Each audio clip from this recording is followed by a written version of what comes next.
नमस्ते friends, I am Rani, certified yoga trainer and nutritionist. आज हम देखेंगे सूर्य नमस्कार। सूर्य नमस्कार is one of the my favourite form of exercise. नमस्कार करते टाइम अपनी बॉडी अलाइनमेंट एंड ब्रेथ पे ध्यान रखना। आप सूर्य नमस्कार कोई भी आसनास के पहले कर सकते हो ताकि आपकी बॉडी वार्म अप हो एंड फ्लेक्सिबल बन सके। चलो हम देखते हैं ट्रेडिशनल सूर्य नमस्कार विथ 12 स्टेप। ओम मित्राय नमः। ओम रवये नमः। ओम सूर्याय नमः।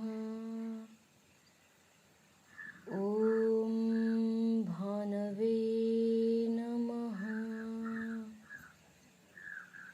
ओम खगाय नमः। ओम पूष्णे नमः। ओम हिरण्यगर्भाय नमः। ओम मरीचे नमः।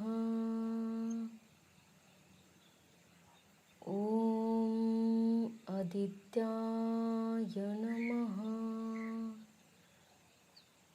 ओम सवित्रे नमः।